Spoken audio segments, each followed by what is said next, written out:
Olá, sejam muito bem-vindos ao Segurança Patrimonial. Hoje vamos falar de um verdadeiro patrimônio da sua empresa e que muitas vezes passa despercebido. A sua marca, sim, a sua marca, o logotipo, a sua identidade visual, tudo isso complementa e pode atingir um valor que você muitas vezes não tem um conhecimento.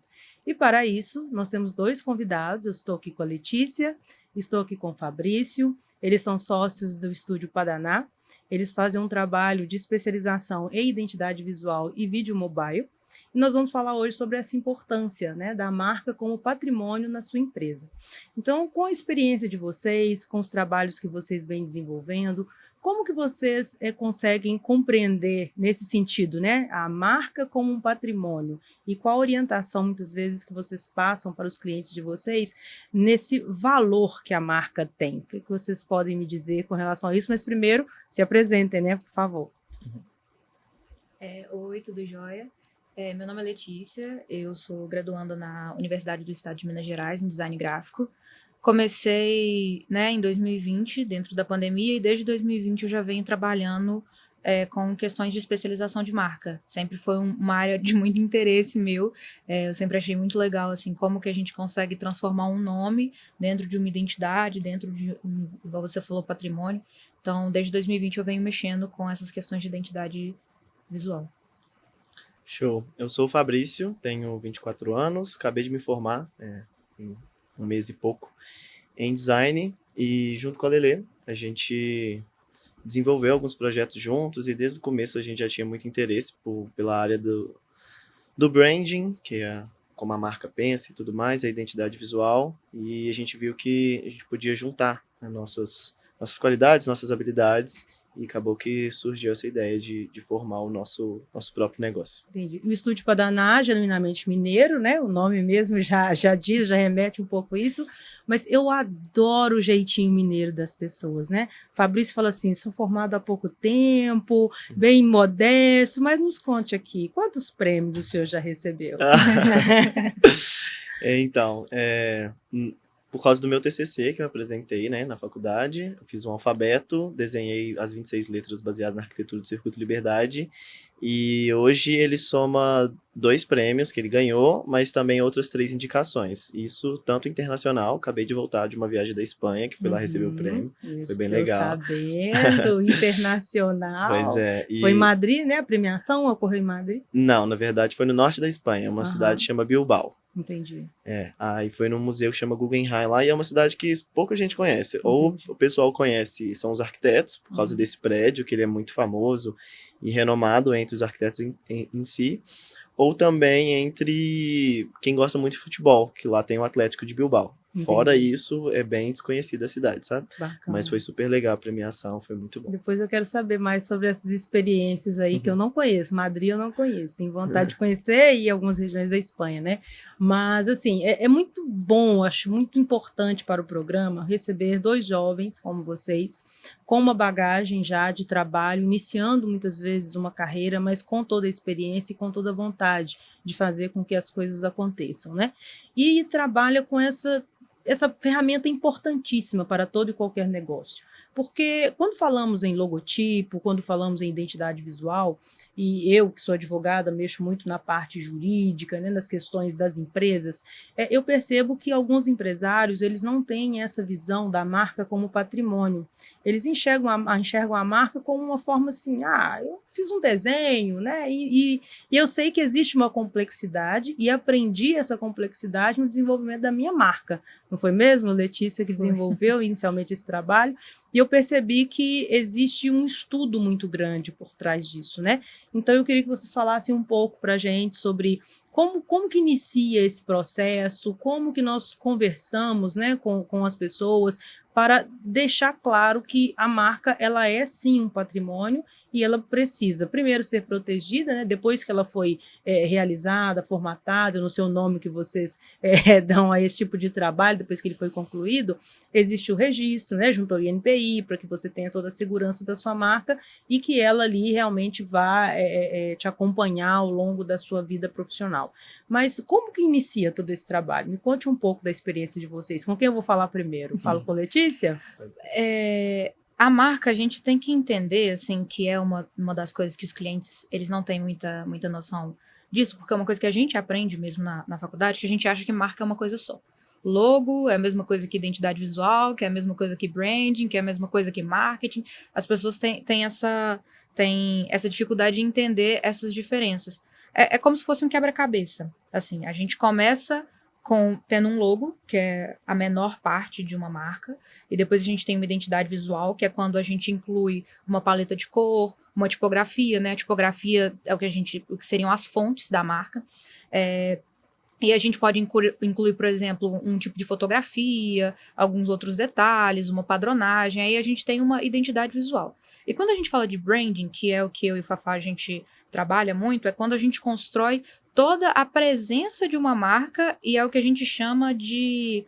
É como se fosse o cérebro da marca. Assim, porque as marcas, o Fá, ele tem até uma experiência melhor para falar disso, que existem os arquétipos, tudo isso que a gente mexe dentro da construção de uma identidade visual, de um branding, que a marca ela tem que ter uma personalidade. Tudo que a gente faz dentro desses projetos, a gente inclui a personalidade da marca dentro disso. Então, por exemplo, se você pegar o McDonald's e o Burger King, por exemplo, são empresas de alimento, de comida, fast food, mas eles têm visões, valores diferentes, isso tudo implica dentro de como a marca é construída. Entendi. Então, Eu adoro a naturalidade de vocês de falar com uma linguagem própria, né? Mas explique o que é branding. Eu sei porque eu já tive que passar por isso. Mas vamos lá, me explique, Fabrício, o que é um branding? Como é que se define isso? Por que esse é o primeiro passo? Vai um pouco no que a Letícia comentou também. Branding vem de brain, que seria o cérebro. Então, é como que a marca pensa. Então, tá muito além da estrutura externa, que a gente comenta que é sobre o logotipo, as cores, a tipografia. Isso é o grosso que a gente vê da marca. Então, quando a gente vê segurança patrimonial, a gente está vendo a tipografia, o estilo dela, que ela tem serifa, que são esses pequenos detalhes nas pontas das letras. Ela é branca, tem um fundo verde como a padronagem. Isso é a casca, ou por fora. Só que como que a segurança patrimonial, a marca em si, ela pensa, como que ela age? Ela não é uma marca super descontraída, divertida, ela é mais séria, estamos conversando de assuntos mais sérios, com pessoas com um público específico, mais maduro.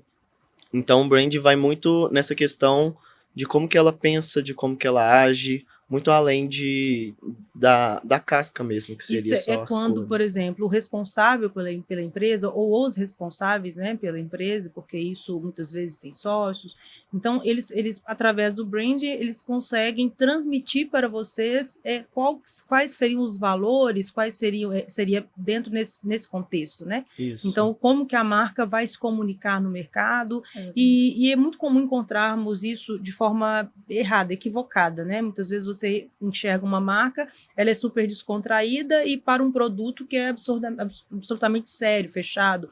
E o contrário também existe. Eu acho que tem pessoas, muitas vezes, que trabalham uma marca, a identidade da sua empresa, de uma forma muito extrovertida, espontânea, mas não comunica com aquilo que a empresa se propõe dentro do mercado, seja um prestador de serviço, ou seja um produto a ser comercializado, né? Vamos imaginar um exemplo aqui, né? Imagina uma clínica médica e você trabalhar com desenhos animados, eu acho que não condiz. Seria mais ou menos isso que vocês falaram, não é isso? Depende, porque o branding, na verdade, ele está dentro do coração de uma marca. Então, vamos supor que você tem uma clínica médica, mas é uma clínica médica especializada em crianças com transtorno de espectro autista, por exemplo. A gente precisa de cores que transmitam isso. A gente pode ter desenhos que possam transmitir essa marca. Então, não necessariamente porque é uma clínica médica precisa ser com tons muito sóbrios. Depende muito de o que a sua marca quer transmitir. Então, quando a gente fala de branding, é muito o que você quer falar com aquilo que você tem. Então, por exemplo, A gente tem o Segurança Patrimonial, que é um podcast que fala sobre valores de patrimônio. Então, a gente tem o que a gente chama de persona, que é o público-alvo que vai assistir isso. As pessoas que vão assistir isso são pessoas mais sérias, né? A gente está falando de empresários. Então, né, são pessoas que levam essa questão com uma certa seriedade. A gente está falando de questões patrimoniais que envolvem dinheiro. Então, tudo isso vai de como a gente quer que a coisa seja falada, como que a gente quer que a coisa seja transmitida. E o branding tá mais ou menos isso, é o coração mesmo. E isso tudo se reluz dentro de muitas campanhas de marketing, por exemplo. A forma como você grava um vídeo é importante, a forma como você fala, como você tem um roteiro. Se você vai colocar um influencer para falar, ou se você vai colocar uma pessoa especialista, por exemplo, eu quero que o influencer fale, é diferente que eu quero que um especialista na área fale, entendeu? Então, tudo isso remete dentro do brand. Fabrício, com a sua experiência, né, e também encontramos isso no mercado, então, quando eu vejo uma marca e eu associo aquela marca a um valor, vamos colocar exemplos de vocês podem falar muito melhor do que eu, mas eu vou falar de marca extremamente conhecida, Coca-Cola, né? Eu tenho uma referência da Coca-Cola e do patrimônio da Coca-Cola associado àquela marca, ou seja, ela tem um valor muito expressivo, tanto em campanhas publicitárias, então, ou seja, existe um determinado produto sendo patrocinado por uma empresa como a Coca-Cola. Eu já tenho uma outra visão referente àquele produto ou aquele evento, né? Tem um evento, o evento é patrocinado pela Nike, por exemplo. Eu já tenho uma outra referência daquele evento. É diferente de uma marca que não foi bem construída, não foi bem trabalhada e não foi bem divulgada. Fala um pouco para a gente sobre esse valor que a marca tem e como ela é construída e com todas as experiências, né, que vocês têm. Ótimo. Muito legal o que você falou e é interessante porque a Coca-Cola, a Nike e várias outras marcas são, obviamente, marcas muito grandiosas, super valiosas e que já estão consolidadas. Então, quando a gente vê patrocínio de Coca-Cola, Nike, várias outras marcas em algum determinado tipo de evento, a gente já cresce o olho e fala, esse evento tem potencial, pode ser que seja um evento legal e tudo mais, mas não necessariamente porque uma outra marca tá patrocinando também e o pessoal não conhece tanto, que ela não foi bem montada. Às vezes pode ser que ela tenha um ótimo branding, uma ótima identidade visual, mas às vezes por conta de tempo, não deu tempo suficiente para ela se consolidar, ou às vezes o público que aquele evento está focando não é necessariamente o público que essa marca também conversa, então tá muito relacionado a contexto também, sabe? Entendi. Então a gente vê, por exemplo, Coca-Cola, Nike, Natura, essas marcas assim muito em festivais também, e eles aproveitam para fazer, por exemplo, ativações, então é sempre muito legal você ir num evento, ganhar um brinde dessas marcas e ela ajuda a crescer o evento também. Então muita gente pode ir lá porque gosta da Coca-Cola, gosta muito de Coca e associou o evento com toda a qualidade, com toda que você tem consumindo o produto. E um ponto interessante aí que você abordou, e realmente com toda a razão, é porque essas marcas elas são consolidadas pelo tempo, né, pela qualidade, por tudo isso que foi ao longo do tempo se perpetuando. Mas é importante também chegar numa outra análise, o seguinte, essa marca consolidada, ela não tem um valor apenas só para a sua marca, ela leva valor para o outro, né? Quando falamos aqui de um evento patrocinado por uma marca consolidada, não só a marca tem o valor dela, mas como ela leva valor para o outro. Isso é muito interessante olhar isso no contexto de que apenas um logotipo, eu posso falar apenas um logotipo, porque não é, como que ele é construído e qual que é a mensagem que ele quer passar. Eu sei que tem todo um estudo sobre isso e vocês podem falar disso muito melhor do que eu. Quem vai falar pra gente? Eu gosto muito, só interrompendo aqui um pouquinho, eu gosto muito de falar que uma marca, uma boa marca, quando a gente vê uma marca que é bem construída, ela não está vendendo um produto, ela está vendendo um estilo de vida. E isso a gente pode ver em várias dessas grandes marcas. Porque, por exemplo, quando a gente compra uma Coca-Cola, a gente não está comprando um refrigerante. A gente está abrindo a felicidade, que é o slogan deles, né? Abra a felicidade. Então, por exemplo, quem nunca chorou numa propaganda de Natal da Coca-Cola?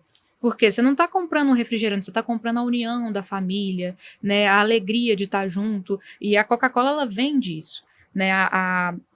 A Nike mesmo, você não compra um tênis, você não compra uma blusa, você compra um estilo de vida de um atleta.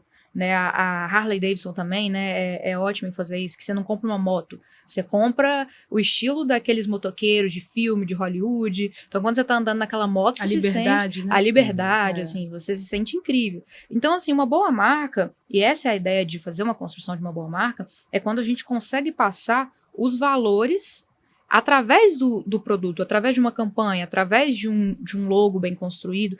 Então, assim, tudo que a gente vai projetar, e esse é o papel do branding principalmente, é fazer isso. Porque a pessoa pode comprar qualquer refrigerante, por que ele prefere tomar Coca-Cola? A pessoa pode comprar qualquer bolsa, por que quer comprar uma Louis Vuitton, por exemplo? Entendeu? Então a gente tem essa questão. E isso que ela comentou é muito interessante, igual os comerciais de Natal da Coca-Cola. E importante também frisar aquela questão que a gente comentou de não precisa necessariamente, não é só o logotipo, as cores, não precisa ter o Coca-Cola escrito numa propaganda da Coca-Cola para saber que é da Coca-Cola. Uhum. Tipo, eu vejo uma família feliz no Natal, aí tem algumas cores em vermelho, automaticamente eu associo a Coca. Não precisa estar o logotipo deles lá, sabe? Como que isso influencia na mente, né? É algo realmente encantador, porque nós somos influenciados o tempo inteiro por imagens, né? Por todo um contexto, desde uma imagem visual, da roupa que você vai vestir, mas também essa referência da empresa.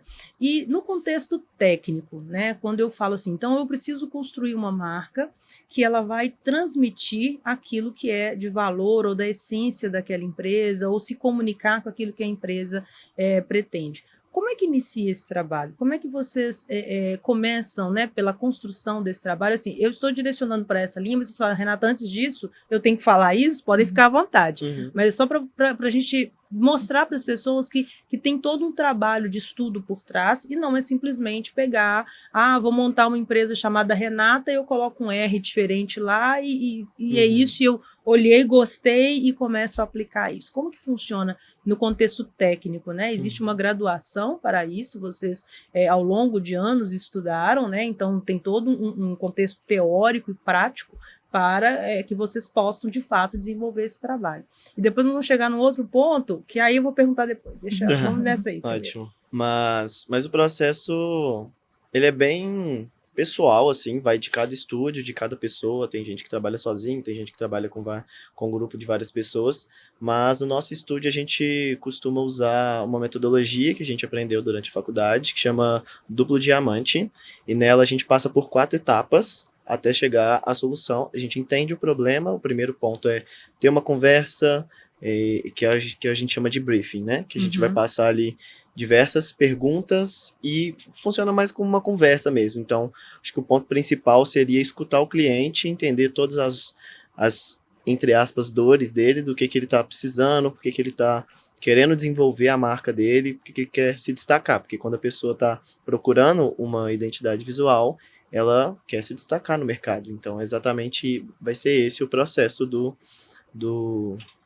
da identidade visual e do branding. Então, depois de respondido esse briefing, que é a primeira etapa, quando a gente consegue capturar ali toda a informação possível. Pode ser que a gente não vá usar todo esse conteúdo, mas é o momento que a gente não descarta nenhuma ideia, sabe? A partir de uma simples situação, pode virar uma textura, pode se desenvolver para um brinde para a entrega do cliente final. Então, esse momento a gente captura e acumula toda a informação possível. Depois a gente passa para a segunda etapa, que é um filtro. Então, a gente vai, isso aqui é legal, isso aqui não é tanto. Depois a gente começa a desenvolver as ideias. Antes disso, na verdade, a gente envia um painel visual para o cliente, para ele entender qual caminho a gente está pensando, quais cores, tipografias, qual estilo de fotografia, qual o tom de voz. E depois, a gente, com a aprovação do cliente, a gente começa a desenvolver caminhos. Então, são gerações de ideias, geração de alternativas. E depois de ter todas as alternativas na mesa, a gente começa a refinar e entender o caminho final ideal que vai responder todas as questões daquela marca que o cliente está desejando construir. Entendi. Então, ou seja, são etapas, né, que precisam ao longo do tempo, e é um trabalho que por vezes é demorado, a depender de como o cliente encaminha as informações ou altera as informações. Eu sei que, por vezes, a gente tem uma certa dificuldade de transmitir aquilo que nós estamos pensando, né? Aí eu penso algo, mas eu não consigo transmitir isso que eu estou querendo ou a proposta, né? Vocês podem passar por exemplos práticos que vocês já viveram, de situações que vocês já viveram, nesse sentido. O que vocês têm, por exemplo, a nos falar sobre isso? É muito engraçado porque é igual o Fabrício falou, esse processo é um processo muito individual. Então, assim, a gente passa muitas vezes, a gente tem o nosso briefing próprio, né, que o briefing, para quem não sabe, é um arquivo de perguntas, só que são perguntas direcionadas para a sua marca. Então, por exemplo, qual é a visão, qual é a missão, quais são os valores. E é muito engraçado porque muitas vezes a gente está fazendo um briefing e a gente vê que, às vezes, o próprio cliente, ele não pensa na marca de uma forma tão complexa quanto a gente está pensando, né? Eles acham que é uma coisa tipo assim, a minha marca, eu tenho uma sorveteria. Tá, então qual que é a missão da sua sorveteria? O que você quer passar? Não sei, eu quero vender sorvete. E às vezes a pessoa não entende a complexidade disso, que é uma complexidade que a gente precisa para desenvolver o nosso trabalho. E é um projeto, assim, que a gente sempre explica isso para o cliente, não é linear.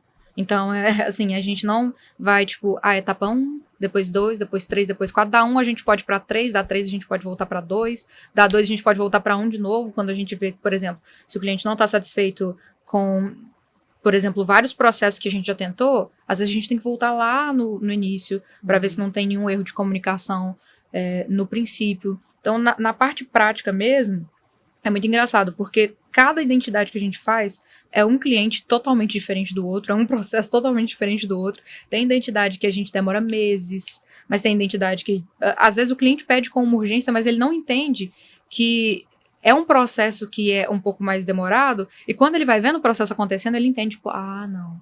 Então, acho que, não, vou dar um prazo a mais, e a gente consegue entender essa dinâmica, assim. A gente tem um caso que foi o nosso primeiro projeto juntos, e a gente fala que é o nosso projeto vitrine, assim, a gente gosta de apresentar ele para todo mundo gosta muito dele, que é o Crisales. Eu conheço. Eu me encantei quando vi, achei sensacional, assim, como que, olhando realmente para a marca, vou antecipar um pouquinho, vocês vão explicar, porque senão as pessoas vão ficar curiosas aí. Como que eu consigo olhar para aquela marca e entender tudo isso que eles, no primeiro momento, falaram, não, a nossa empresa é isso. Fala pra gente, eu gosto muito desse projeto, acho esse projeto lindo. Esse projeto, assim, dá pra gente desenvolver ele mais ao longo do podcast, mas foi muito interessante porque as meninas que entraram em contato com a gente é um estúdio de design de interiores. Elas estudavam com a gente na faculdade, entraram em contato com o Fá primeiro, e aí o Fá veio me chamar pra gente mexer junto. Mas foi muito legal, porque quando eu ouvi a primeira reunião que ele teve com elas tinham ideias tão complexas, era assim, elas estavam tão a fundo no conceito que elas queriam, e a gente virou e falou assim, nossa, é muita informação, é muita coisa, então dá pra gente trabalhar com meio que tudo, assim, dá pra gente sonhar muito alto, sabe? Elas tinham muito certo na cabeça delas. Muito detalhe, né? Muito que detalhe. Muitas vezes o cliente não tem, né? Exatamente, esse que é o ponto. Às vezes a gente mexe com um cliente que ele tem o grosso do grosso na ideia do que ele quer. E tem outros clientes, que é o caso da Crisales mesmo, que elas tinham detalhe por detalhe. Não, a gente gosta muito dessas cores, o conceito do nosso nome é esse, por causa disso, disso, disso, disso. Então a gente conseguiu trabalhar muitas coisas dentro desse projeto, exatamente por causa da riqueza de detalhes que elas passavam pra gente. Eu sei que esse trabalho teve uma profundidade na tipografia, né? Então explica pra gente. Primeiro explica o que é tipografia, né? Porque eu estou falando aqui tão ambientada, mas é porque eu passei por tudo isso no desenvolvimento da marca do escritório. Então, e eu gostaria, inclusive, que as pessoas buscassem essa experiência, porque foi muito importante, foi enriquecedor, né, para eu entender o que é a construção da marca. E hoje, quando as pessoas, eu entrego o material meu do escritório, ou então o material está sendo publicado, as pessoas sempre elogiam e falam assim, nossa, transmite tudo isso mesmo. É tudo isso que você está falando, eu consigo enxergar nessa marca um escritório de advocacia, nesse contexto que você está falando.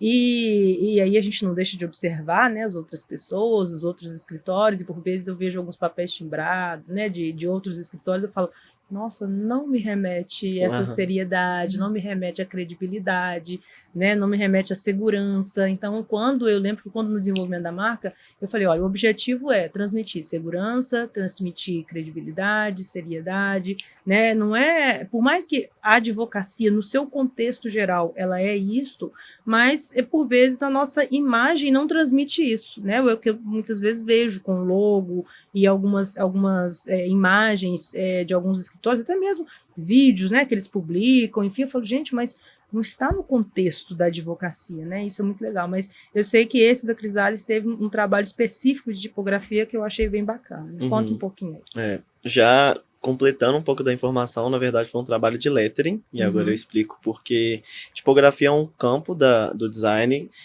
que tem nomenclaturas muito difíceis e pouco estudadas e de forma clara, sabe? Então, dentro da tipografia, a gente tem a tipografia em si, que seria a letra digitada, a letra que a gente vê no celular, no computador, que são um conjunto de elementos ortográficos e para-ortográficos, porque são letras e números, mas também tem espaçamento, pontuação, acentuação. Então, tipografia, enquanto essa definição reúne os elementos para-ortográficos e ortográficos, temos outros dois conceitos, que seria lettering, que é o desenho da letra. Então, é um processo manual com a necessidade de mais elementos, de mais traços para formar o resultado em si, e a caligrafia, que se parece com o lettering, só que é só um movimento. Vivendo e aprendendo, tá vendo? Para mim tudo era tipografia. Tudo era tipografia, entendi. Exatamente. A caligrafia que a gente provavelmente conhece também, como por exemplo, cartão de convite de casamento. Quando tem uma pena de bico e vem um traço mais fino, um traço mais grosso, e aquilo é uma caneta que chama pena de bico, e a variação do traço, do movimento da mão, da força na mão, já produz o resultado final. Então, é um traço único, enquanto o lettering é o desenho, vai e volta sempre para produzir tudo, sabe? Que foi o trabalho que você Que foi o trabalho da e foi Crisales. premiado. Tá, exatamente. Não é isso? Isso, o meu trabalho de TCC foi um lettering que foi a letra toda desenhada, não foi um traço único, e também não foi uma tipografia que não é digitada. Desenhado com inspirações de elementos da arquitetura de Belo Horizonte. Exato. Nós vamos aprofundar um pouquinho nisso aí, mas só para não fugir do Crisales, me conta. Tá bom. Aí, voltando para Crisales, a gente aprofundando também um pouco, né, no que as meninas passaram, como a Lele comentou, a gente trouxe, as meninas já tinham um repertório gráfico e referências visuais muito consolidadas, e a parte mais importante, o Crisales, né, esse nome em si, vem do crisálida, que é uma das etapas do processo de transformação de lagarta para borboleta, e crisálida é o ápice, é quando literalmente a lagarta está se transformando na borboleta. Então elas queriam transmitir a marca com esse nome a partir disso, de como que as pessoas experimentam o lugar onde ela está vivenciando, para que o ambiente onde elas vivem transformem elas, e não o contrário, não que as pessoas transformem o lugar, mas que o lugar onde elas moram possa transformar, da mesma forma que acontece do casulo transformar a lagarta para borboleta.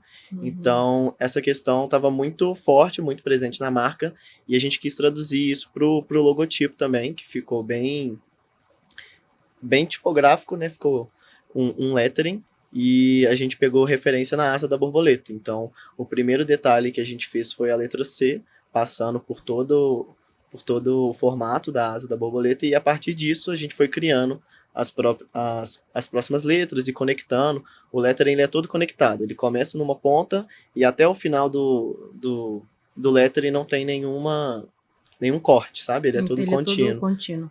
E ele é muito orgânico também, você repara nele, ele remete à forma da borboleta em si, obviamente, por causa da asa, mas remete aos elementos da natureza, de árvore, de inseto mesmo. Então, casa, é tudo muito casado, sabe? E aí entra muito o conceito das cores, né? A cor precisa também, ela precisa casar muito com essa ideia, né? Uhum. E aí como que é feito esse trabalho, por exemplo, a escolha, a paleta de cores, não é isso? Isso. Para associar com todo o contexto da marca. Por exemplo, uma marca como essa, com todo esse conceito que você está me passando, eu não consigo imaginar essa marca, por exemplo, num tom laranja vibrante. Entende? Eu não consigo enxergá-la num azul vibrante. Eu já tento aqui, só falando na minha cabeça, eu já tento imaginar cores que se associam, né, a esse tipo de mensagem que a marca quer passar. E aí, como que funciona esse trabalho da escolha das cores? É muito do gosto da pessoa? De repente, uma pessoa que traz um conceito como esse, fala assim, olha, mas eu quero esse C eu quero neon.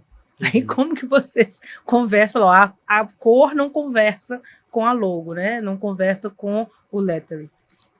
A questão das cores é sempre uma questão muito complexa, mas a gente tenta juntar o útil ao agradável, assim. A gente tenta entender as cores que o cliente gosta, mas as cores, elas têm uma psicologia por trás delas.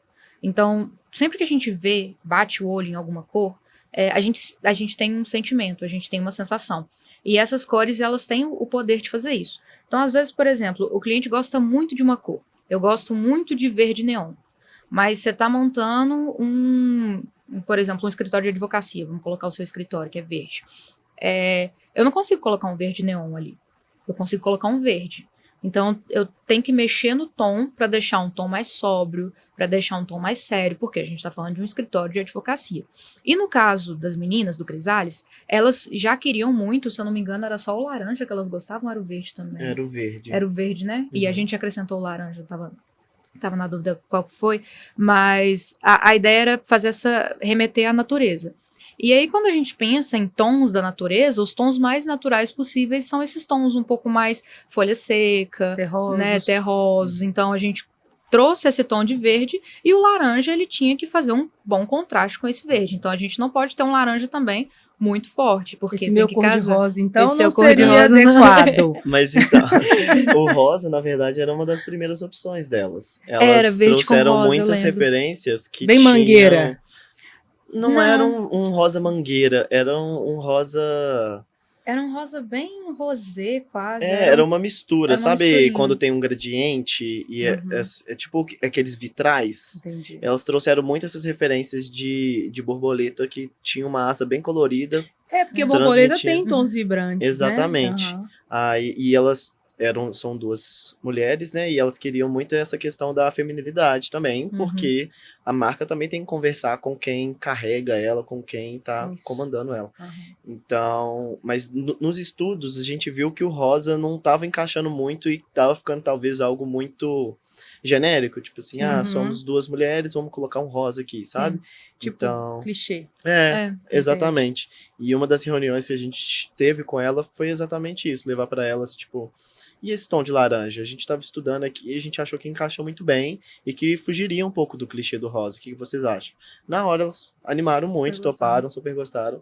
O que não necessariamente acontece toda vez, pode ser que o cliente não goste, mas isso aconteceu com elas e foi bem legal. É interessante isso porque não foi apenas uma escolha da cor, foi mostrar para o cliente o estudo, né? Ou seja, se é algo que remete à natureza, e foi isso que vocês, né, falaram, que agora todo o estudo foi baseado nisso, os tons também, né? Sim. Então, não adianta falar, acho que eu, por exemplo, sou uma pessoa tão fácil de ser convencida.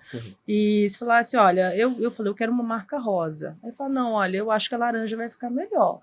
Não vai ser rosa, entende? Porque não existe um estudo. Agora, se a pessoa me passa essa informação com esse conceito que vocês estão passando, é importante porque tem uma referência nessa ligação, nesse conteúdo, aí sim eu vou repensar, falar, olha, eu estava enganada. E eu acho que é o grande erro, muitas vezes, de várias agências, eu posso falar agências de publicidade, eu não sei como é que vocês ramificam esse segmento, de tentar impor uma ideia. Eu acho que impor uma ideia não é o adequado. Eu acho que nenhuma área. A minha área não é assim.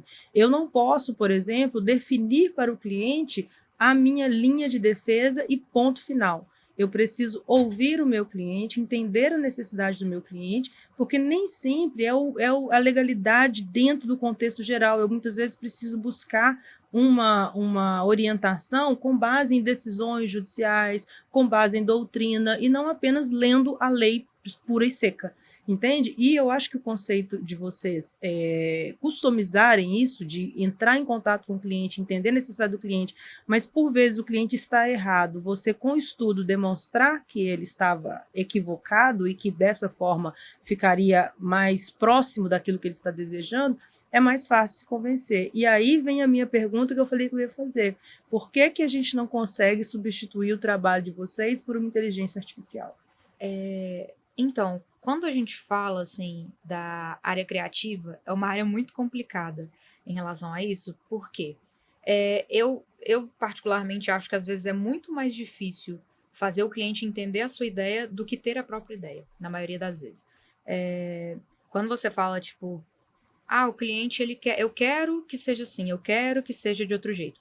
Muitas vezes as pessoas não têm noção que a área criativa ela demanda um estudo por trás. As pessoas acham que é assim, tive uma ideia e ficou lindo. E não é assim. Então a gente tem muito esse problema, porque se você vai, por exemplo, num consultório, você está com dor de garganta, e o médico vira e fala assim, você está com amidalite, por exemplo. Você vai ouvir e vai falar, nossa, realmente, né, eu vim aqui para ouvir o médico, eu tô com amidalite. Quando a gente fala muito da área criativa, muitas vezes a gente fala assim, eu quero uma marca, mas eu quero que ela seja azul. E aí eu vou tentar te explicar que o azul não faz sentido, que, por exemplo, um vermelho é muito mais interessante, porque a sua marca trata disso, e disso, e disso, e disso, e disso. E às vezes a pessoa fica assim, mas eu gosto de azul. Eu tenho que ver, eu tenho que gostar. E não é muito assim, a gente tem que ter um estudo por trás. Na sua marca, por exemplo, foi muito uma questão disso.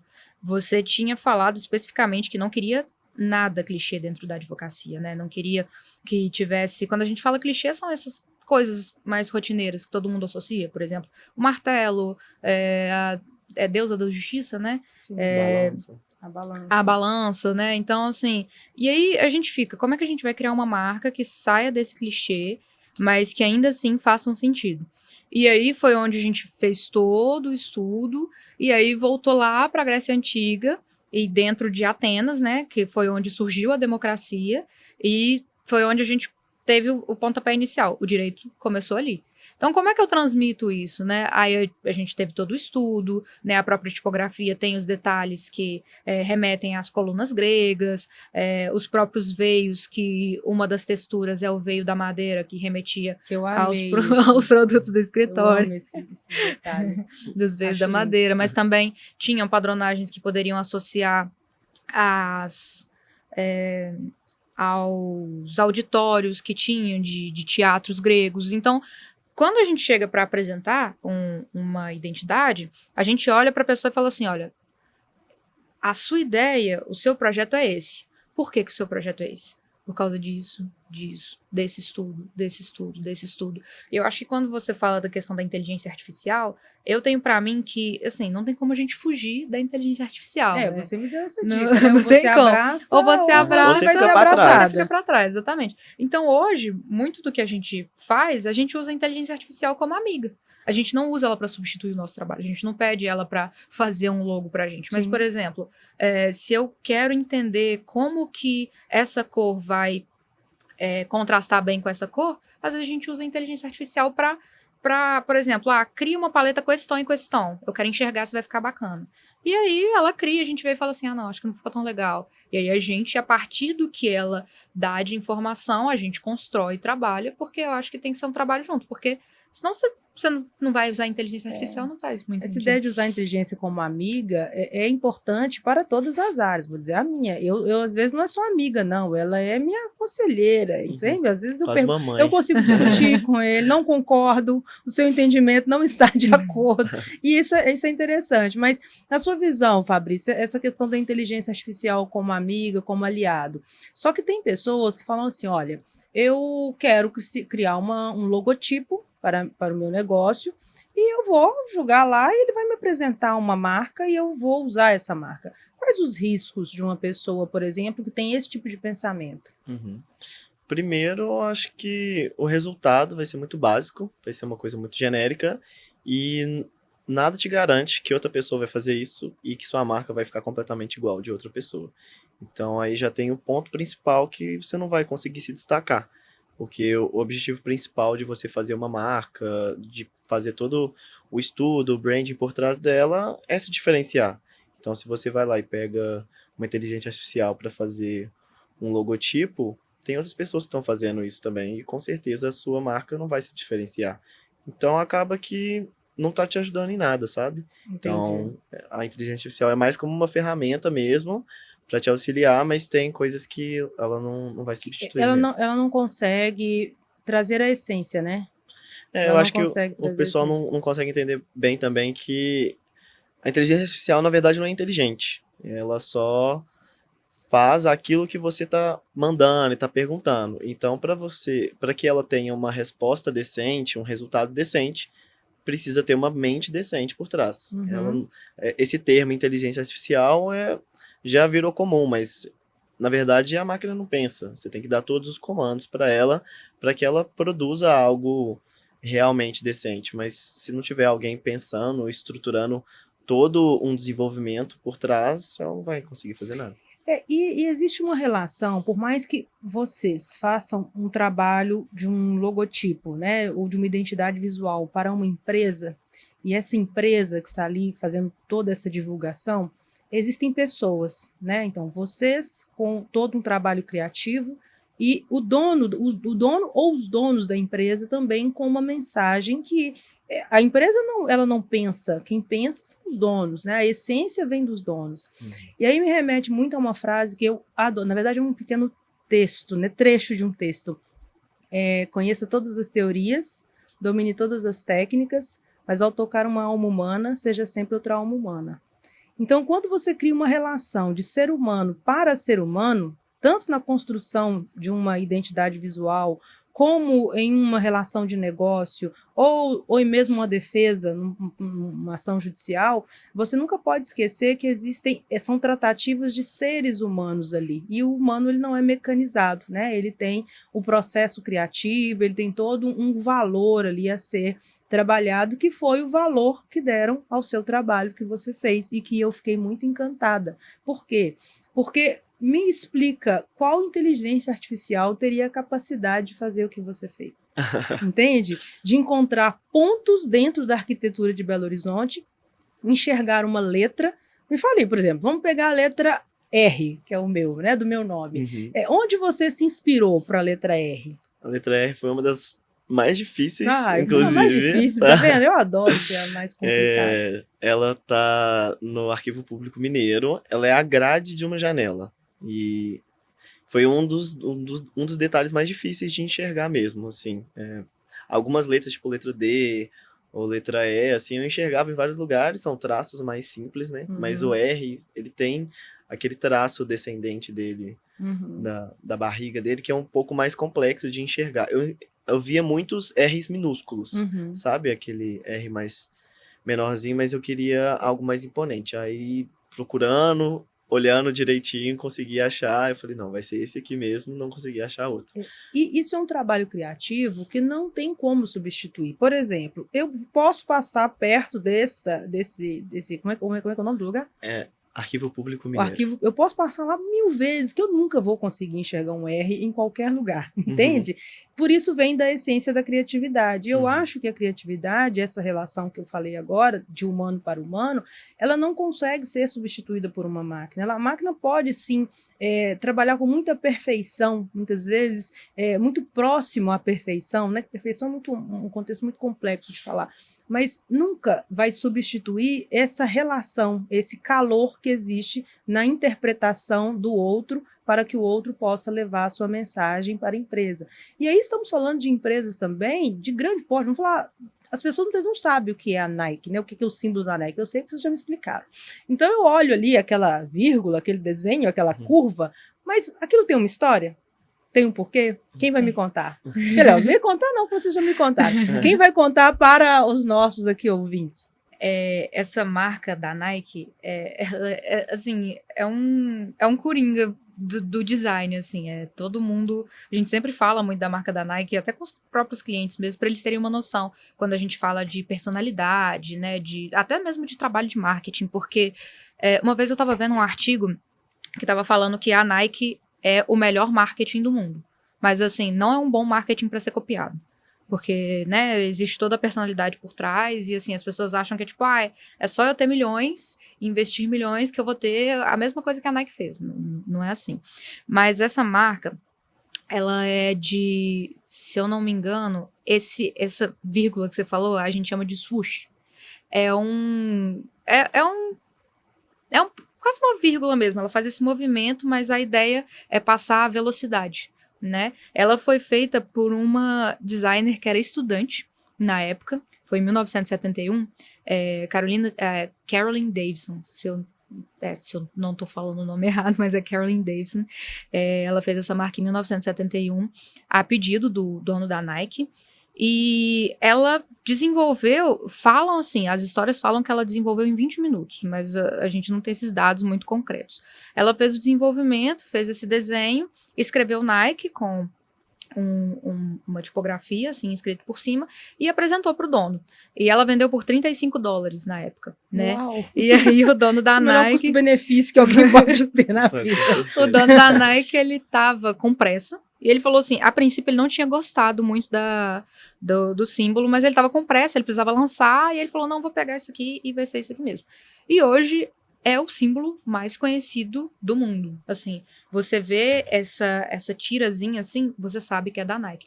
E não só isso, por exemplo, o que eu digo do estudo, né? Então essa tira significa velocidade. Sim. Entendeu? Ela, na verdade, ela vem da deusa Nike.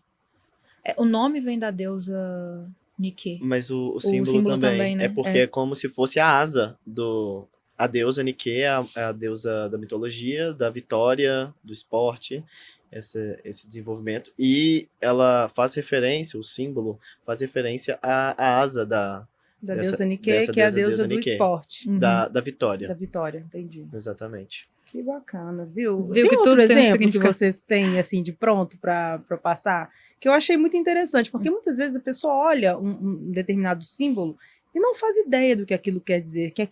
Mas assim, quando eu olho para esse logotipo, eu tenho algo nesse sentido, assim, lá no meu íntimo, tipo velocidade, alguma coisa, sabe, jovem, assim, eu não consigo enxergar como uma marca engessada, né? Então, eu acho que é tudo isso que vocês falaram aqui ao longo do nosso programa, né? Da importância da marca se comunicar. E aí eu acho que você iria explicar dos arquétipos, não é isso? Isso. Como é que funciona? O que é arquétipo, né? Você tem que explicar para as pessoas.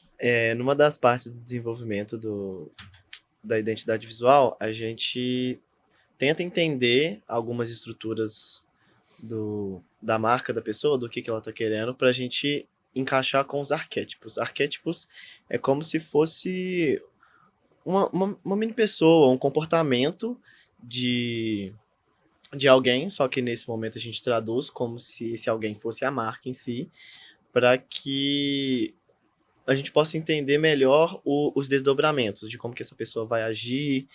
E é Thomas Young, não estou lembrando certeza se é esse, Carl Jung, que é um estudioso. Que foi a frase Jung. É verdade.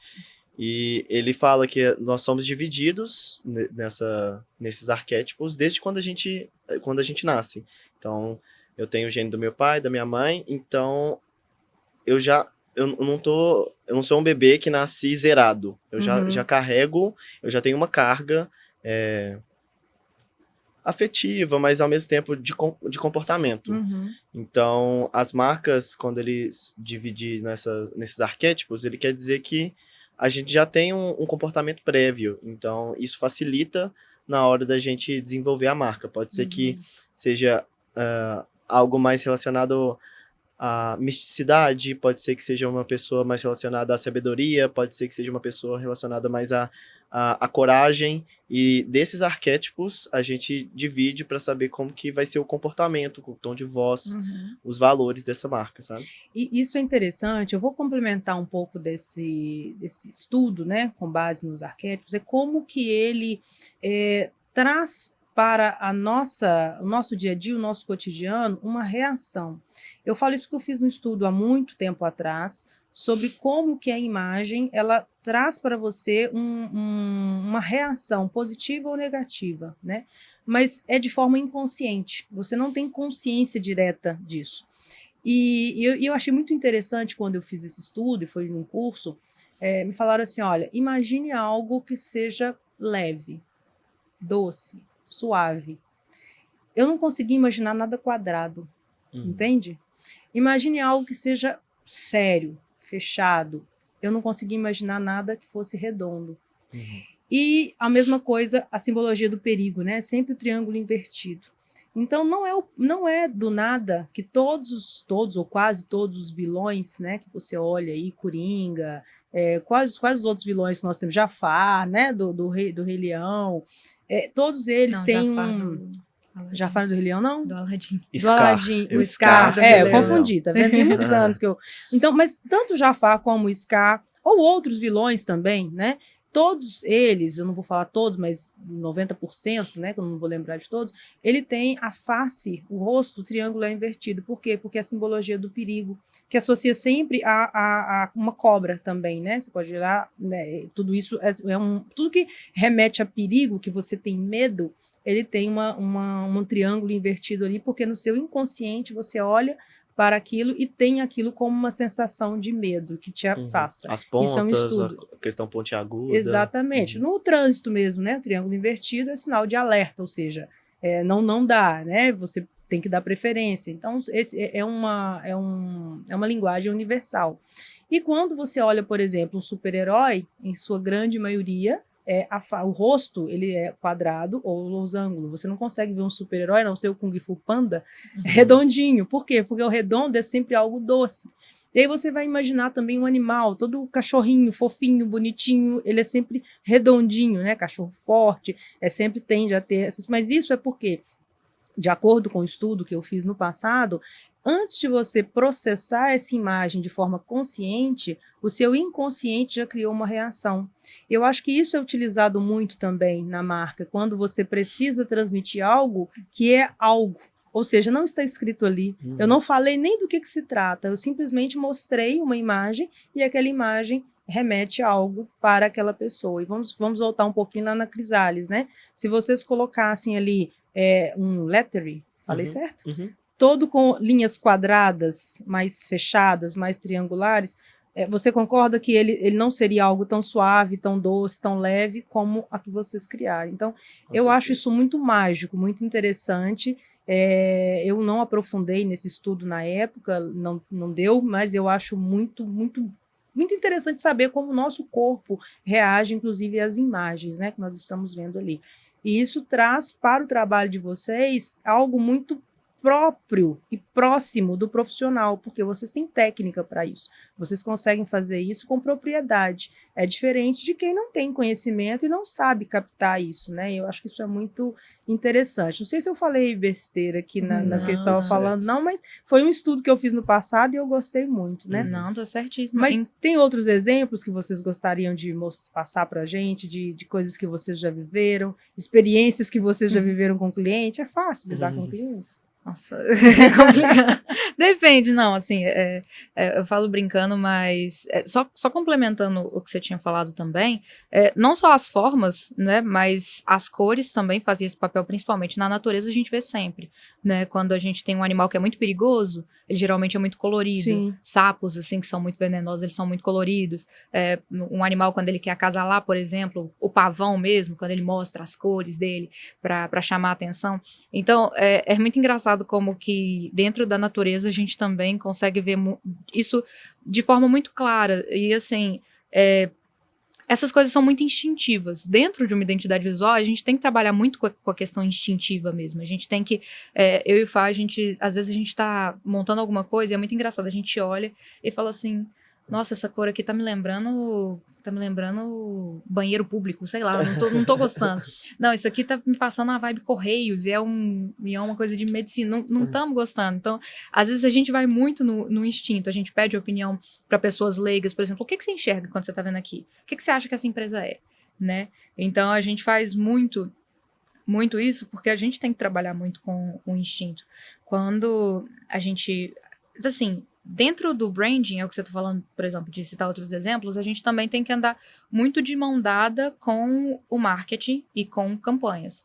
Quando a gente estava falando do podcast, o Fá citou o exemplo de uma empresa, ele vai saber falar, inclusive, melhor do que eu, que é a empresa das camisas, que fez o retalho. Do esqui? Do esqui. Eu só não sei pronunciar o nome dela. Arc'teryx. Arc'teryx. Uma coisa assim. Uma coisa assim. Mas é uma empresa... Eu nunca tinha ouvido falar. Não sei se é famosa com o pessoal que esquia, porque aqui, obviamente, no Brasil ninguém esquia. Eu vi que ela é canadense. Mas quando eu pesquisei isso... Esse frio que tá chegando aqui pra gente, não sei não, viu? Tá quase nevando. Mas é uma marca especializada em roupas para pessoas que praticam o esporte esqui. E em determinado momento eles perceberam que, na verdade, o produto não era de altíssima qualidade assim, mas porque quando os atletas tentavam manobras muito difíceis, acabava rasgando, furando a roupa, e entendendo isso, eles se inspiraram também numa técnica, como que chama? Técnica de retalhos? Uma técnica é uma técnica japonesa. Oriental. Ela chama kintsugi. Kintsugi foi profundo. É uma técnica japonesa que ela foi feita fazendo na retalho, trazendo o quebrado para dentro da cerâmica. Quando, por exemplo, uma cerâmica quebra, né, esse artista japonês que criou essa técnica, ele colava com cola junto com ouro. Então a cerâmica ficava com detalhe de ouro e era para evidenciar mais a quebra do que o produto em si. Então, exatamente. Eles usaram, assim, meio que essa técnica. Se inspirando nisso, essa marca Arc'teryx, eles fizeram uma campanha que eles estavam pegando essas roupas que estavam furadas e rasgadas e colocando retalhos, uns retalhos bem evidentes e de uma cor diferente, para mostrar que, olha, esse retalho aqui foi por causa de tal manobra que não deu certo, ou essa manobra aqui foi de uma que eu fiz, foi muito legal, mas acabou que no final eu caí. A roupa tem memória. A roupa tem memória, a roupa tem história, memória, então legal. Conversa 100% com o público deles. Então eles estão... a marca é sobre pessoas que praticam um esporte que é perigoso, a roupa vai responder da mesma maneira, sabe? Entendi. Então eles estão evidenciando isso, é muito legal. Eu não sou muito de esportes perigosos não, mas eu já gostei da ideia e eu quero uma. Eu queria só num ponto, vocês tocaram num ponto interessante, falando sobre cor, que isso remete a isso não valoriza muito. Nós percebemos que existe muito essa ideia de uma marca, você analisar aquela marca com o preço do produto. Né, eu olho e falo assim, essa marca é de produto barato, essa marca é de produto mais caro, né? E por vezes o empresário ele erra, porque ele quer vender um produto popular, ele acaba sofisticando muito na marca e inibindo o seu cliente. E o contrário também. Eu gosto muito do exemplo da Havaianas, né? Porque a Havaianas, vocês não vão se lembrar disso, né? Eu também não, porque eu sou jovem. Mas a Havaianas era um produto para público D. Ele era vendido, inclusive, em mercearias e ele ficava em caixas de papelão lá no fundo, sabe aquelas prateleiras todas que ficam os arroz e feijão e etc. Então tinha uma caixa de papelão, julgava-se as Havaianas ali, a gente escolhia, normalmente era aquela branca com tirinha azul. E a Havaianas, ela conseguiu fazer algo que eu não conheço em outra marca, vou dizer que não existe, eu só não conheço. Sair do público D para o público A. Eu já conheço o contrário, né? Produto desenvolvido para o A atingir classe B, C e D. E isso é a forma com que todo o trabalho, tanto como que vocês falam quando a gente vai reestruturar a logo? Rebranding. Fazer o rebrand, tá aqui chique, fazer o rebrand da marca com um trabalho de marketing. Então, foi uma associação ali, né? Não foi isso que aconteceu na época. Então, ou seja, pegaram um produto que era um produto popular, que já estava ali bem consolidado nesta linha, e transformaram esse produto por meio dessa modificação na logo e dessa modificação no marketing e conseguiram atingir a classe A, que hoje tem Havaianas aí vendidos, que foi vendido, né, recorde a mais de 50 mil reais num único lançamento de edição limitada. Tem história sobre isso, né? Não comprei não deu não. A Havaianas é muito bacana porque quando a gente fala de... Foi o que eu falei até no início do podcast. Você não vende um chinelo.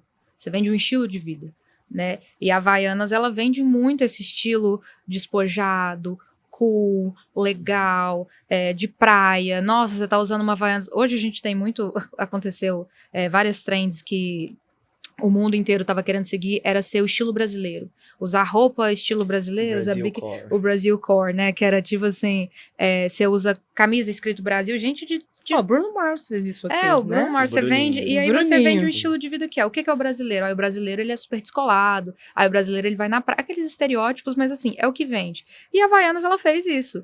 E é muito engraçado porque eu descobri isso recentemente, eu não sabia, que as outras pessoas de outros lugares do mundo não sabem andar de chinelo. Eles não sabem andar de Havaianas. O brasileiro sabe. O brasileiro aprendeu porque a Havaianas tá na nossa raiz. Tá na nossa raiz. Mas assim, o pessoal compra Havaianas e eles compram sem saber andar de Havaianas, mas eles compram porque é super legal, super estiloso. Então você compra realmente um estilo de vida. Você não tá comprando um chinelo, sabe? Você compra um estilo despojado de si. Né? Muito bacana. Gente, eu gostaria de ficar aqui mais 1 hora, porque o papo está bem legal, mas o nosso tempo ali já venceu. Eu queria agradecer muito a presença de vocês. Primeiro, parabenizar, né, 2 jovens que agora iniciando aí com formação, já com premiação, já com essa dedicação e com todo o conhecimento técnico que foi possível entender que vocês têm e trabalham com profundidade, com seriedade, assim, isso é uma forma que eu sempre brinco, né, falo assim, o Brasil tem futuro, gente, olha para você ver, tem muitos jovens aí dedicados, empenhados e realmente querendo transformar, né, a carreira e vida de muitas pessoas, principalmente no que diz respeito à parte que vocês atuam aí, que eu acho que é de extrema importância. Então, gostaria de passar a palavra para vocês, né, vocês podem aí passar a mensagem que vocês gostariam para as pessoas. Primeiramente, agradecer o convite, foi uma conversa muito legal, a gente trabalha com isso todo dia, mesmo quando a gente não está trabalhando, a gente está pesquisando, vendo referência, então conversar sobre isso realmente rende muito. E a gente empolga, né? A gente dá uma empolgada, vem muitos exemplos, muita coisa. E estamos abertos também para quem quiser fechar negócio, fazer uma identidade visual aí, só entrar em contato. Nós vamos deixar os contatos aí para vocês. Vamos, eu queria agradecer também, mais uma vez, igual o Fabrício falou, pelo convite. É sempre muito bacana, assim, quando a gente pode falar da nossa área com essa propriedade, assim, ter uma conversa nesse estilo é muito bacana.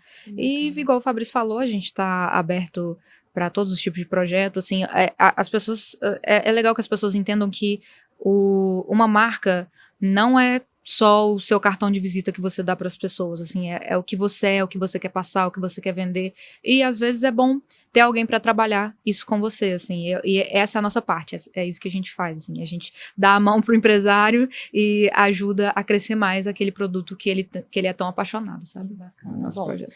Então ficou o nosso recado, né? Sua marca é um patrimônio, então cuide desse patrimônio, valorize esse patrimônio, trabalhe com seriedade na construção da sua identidade visual e da próxima vez vamos falar de outros assuntos e espero tê-los aqui novamente. Muito obrigada. Valeu. Obrigada.